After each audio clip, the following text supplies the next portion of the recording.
I don't like my hair today, but me and my hair aren't really friends ever, so nothing new.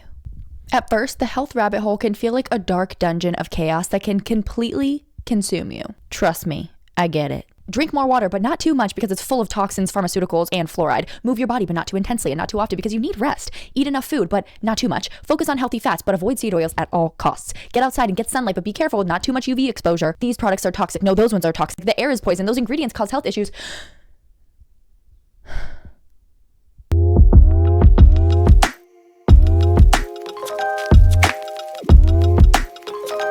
Look at my cute little slippers.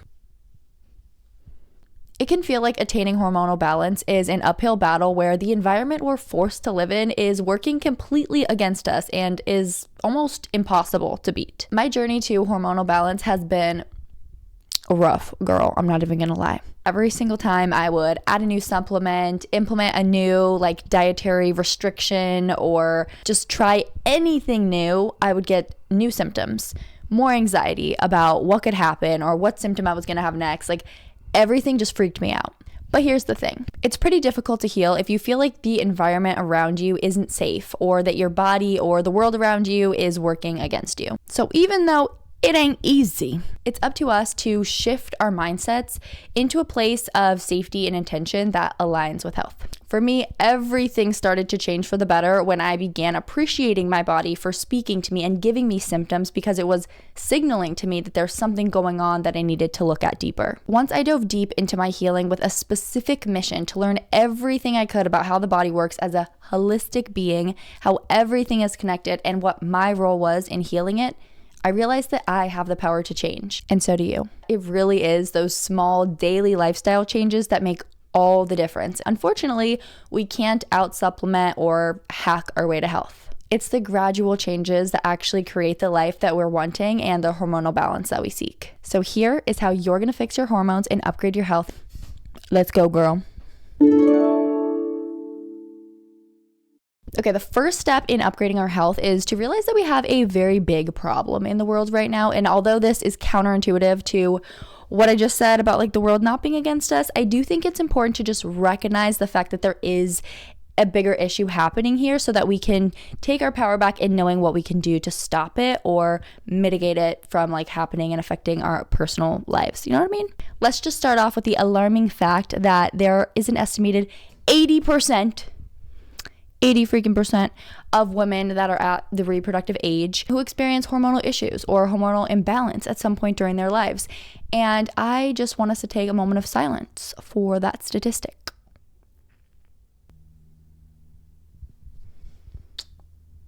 And 25% of men. We care about them too.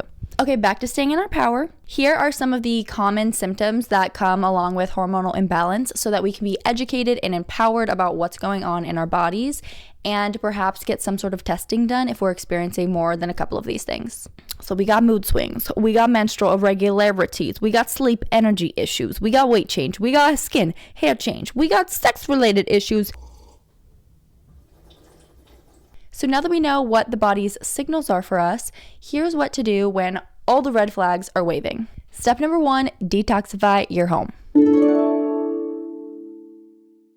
One of the most important things that we can do today for our bodies is give them some extra love and support when it comes to detoxing. Because girl, the average American is exposed to 80,000 harmful chemicals a day. But the good news is that our bodies are literally designed to detox, so it's just our jobs to help that detox process be as easy as possible in our crazy little world. Our homes should be our safe havens, our little detoxing retreat centers, and we do not need some super expensive fancy gadgets like infrared saunas or whatever else to make this happen, okay? All we need to do is take out the trash. So here's what we're gonna do. After this video, or you can pause it right after this and go do it, I don't care. This is your own time. I want you to go into your bathroom and then your kitchen and then your hall cabinet and take a real good look at all of the cleaning products that you have stored in there. Now listen, ladies, this is no shame, okay? This is a safe space, but I am putting money on the fact that you probably have one of these brands in there. Dawn, Windex, Lysol, Tide, Clorox. Insert other main brand of cleaning supplies. Sorry to break it to you, but all of these products are filled with disgusting synthetic ingredients that are terrible for our health. And they're marked off as like cleaning products, which is just, that's a whole other rant.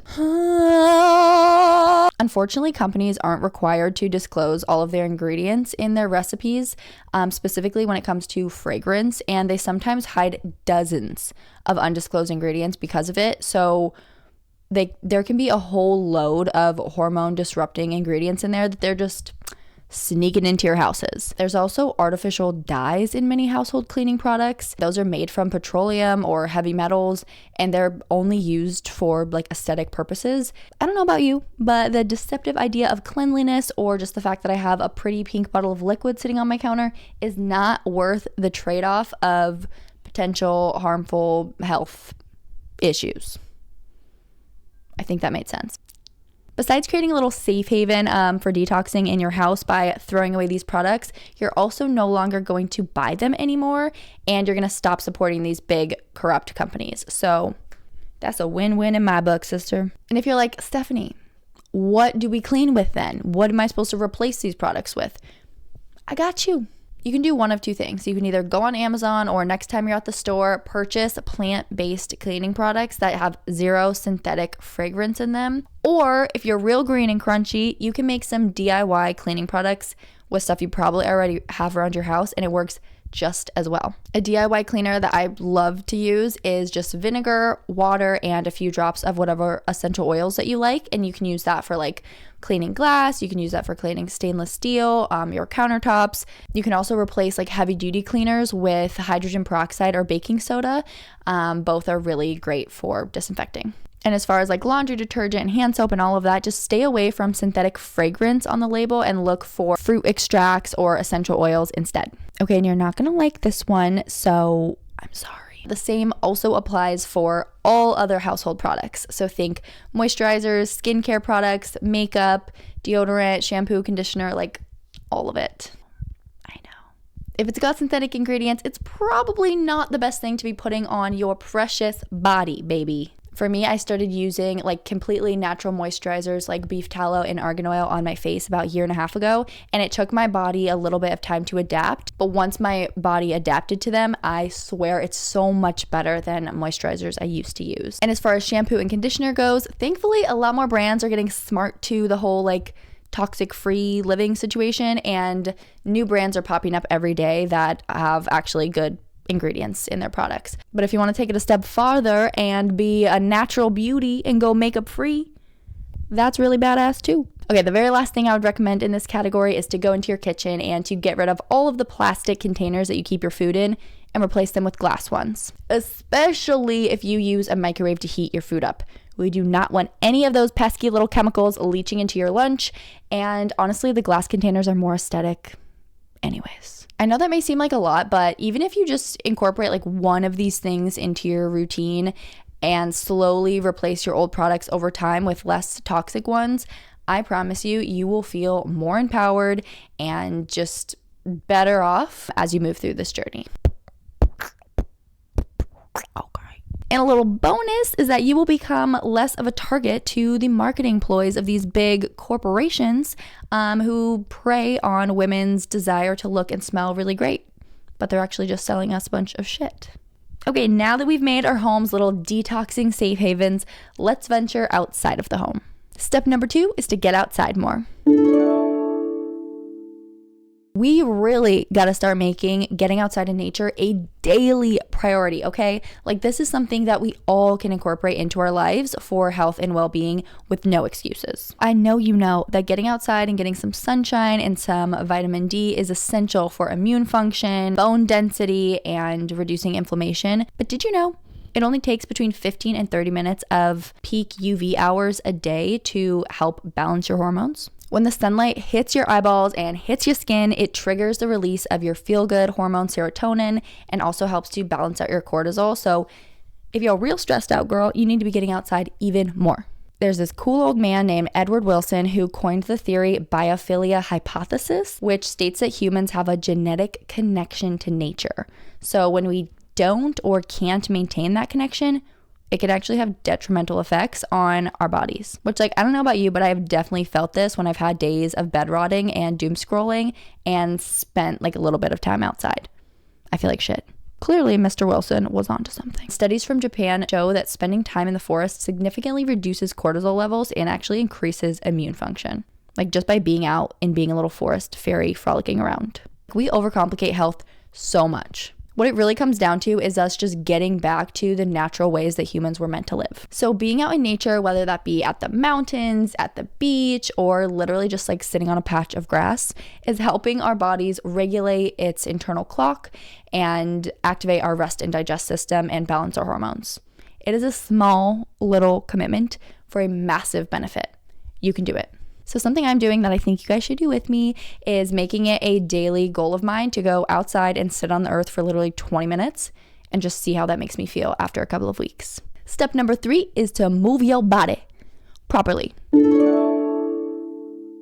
So many of us have been brainwashed into thinking that we need to go to the gym and do these really high intensity, like HIIT workouts to have long lasting, healthy bodies, when in reality, when it comes to hormone balancing, this is often not the case. There are a ton of studies that have been done over the last few years on women specifically that explain the detriment on our hormones when we're doing too many high stress workouts. Like, obviously, it is important for us to get our heart rate up and maintain cardiovascular health, but I think the most important thing that we can do as women is to work out in a way that's conducive for our personal body types and also conducive to where we're at in our menstrual cycle at that time of the month. So for me, when I was in college, working full time and like hitting the gym multiple times a week, doing HIIT workouts and like sprinting on the treadmill, I was messing up my hormones so badly.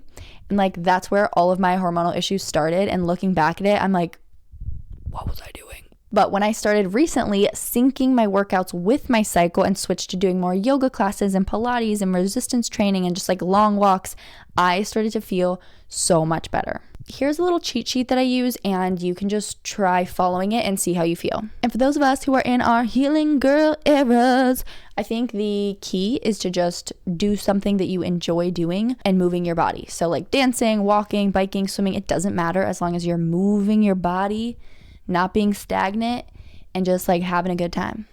Okay? I'm a podcast whore, and one of my favorite people to listen to lately has been Dr. Sarah Gottfried, who talks a lot about like chronic cardio and chronic cortisol and the detrimental effects it can have on our hormone health. So go check her out. She has books, podcasts, interviews, all the things, and she like is very sciencey about it. So it's pretty cool stuff. Step number 4 is fueling yourself through nutrient density. Nutrition is such a complicated topic, and there's so much nuance around it because of bioindividuality and how, past traumas and DNA affects how we process certain foods. So it's definitely a lifelong journey and something that I will never ever stop researching or learning about. But there are certain nutrients and things that all of us need to thrive and just to produce the proper hormones that our bodies like need to work. And that has been so eye-opening for me to learn about those things. Obviously, I'm not a doctor or a nutritionist. I'm just a girl living in this body for 28 years. Take everything I say with a grain of salt. What I can tell you for sure is that adding more real protein into my diet, like coming from real whole foods, has been game-changing. I grew up with a dad who was a bodybuilder and like lived off of protein shakes and protein bars and fed me way too many of them when I was little and was a competitive figure skater. And then in college, I experimented with being a vegetarian, which was not good for me in my personal body. I've struggled with binge eating disorder and like restricting binging cycles. And yeah, it's been a journey. Basically, all of that led me to the last few years of my life when my hormones completely crashed and my body was like waving every red flag it could, which led me to learning all I've been learning about nutrient density and fueling my body. So here we are. After experimenting a lot to know what feels good in my personal body, I now feel really confident in my food choices, and I just have such a beautiful relationship with eating. Like, it's definitely my favorite part of my life, to be honest. And I just feel really confident saying that if you're a woman experiencing hormonal imbalance, focusing on real whole foods is your ticket to healing. eating healthy protein sources like grass-fed meats, bone broths, fatty fish, getting thoroughly cooked vegetables in, making sure you're eating enough carbs through root vegetables or fresh fruits. Like, those are the things that made the biggest impact on my life in the best way. It's hard, but I really try to limit processed foods, alcohol, empty calories, and any synthetic ingredients. Like, obviously I'm not perfect, you guys. We out here trying to live, but eating in a way that feels closer to how my ancestors would have eaten has just given me a newfound gratitude for my body and the fuel that the earth provides for it. I also highly suggest, if you're someone who's been dealing with hormonal issues for a while now and like can't seem to figure out what it is, go get some gut and food sensitivity testing done. That was so profoundly helpful for me. I found out so many things that were just like destroying my body that I was eating all the time. It's also smart to find out what specific supplements your body could benefit from, because a lot of us are just nutrient deficient right now because of like the soil and depletion happening. Rather than just like throwing random products at yourself that someone on the internet told you should buy, finding a naturopathic or integrative doctor that can actually test you and like hold your hand through the process is really, really helpful. But like, trust me, I know it's not always easy or affordable to find good doctors these days. So thankfully, there's also a lot of testing that you can just order online and like do yourself. I'll link some of the ones I've done myself down below. Let me know if you have any questions. Okay, and step number 5 is regulating your nervous system.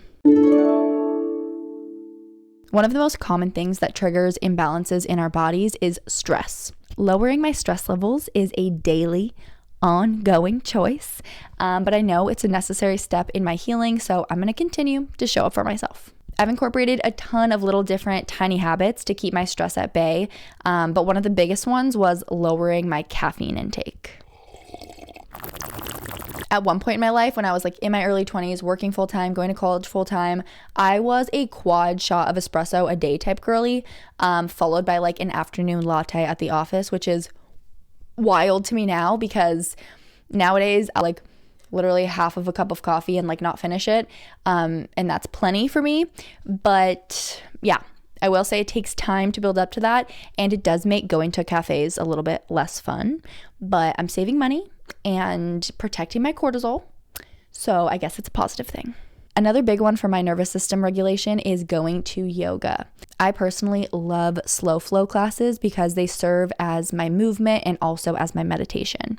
I just love the feeling of being on my mat and like letting my body move through honey and feel expansive, and setting an intention of being fully present and not worrying about anything that's going on outside of the yoga studio. Morning breathwork practice and journaling has also been something that I'm incorporating into my daily routine. I don't typically do both, but I'll do one or the other depending on what I feel like I need most that day. If my mind is all spazzed out and all over the place, brain dumping in my journal helps me to just ground. But if I'm feeling like I need a little extra oxygen or inner peace, breath work really puts me back into my body and just gets me grounded and gets my day started out from a place of alignment. Other random practices that I do when I'm feeling out of whack is to put on music in the car and literally jam out like my life depends on it, and I swear this is better than therapy. Also, chanting and like oming and humming and all of those very woo-woo things in the shower is like so healing. And then if I feel stuck or feel like I just have like negative energy that I need to get out of my body, I literally dance or like shake until I feel better. Like I said before, don't overcomplicate your health. Like, healing can be this easy.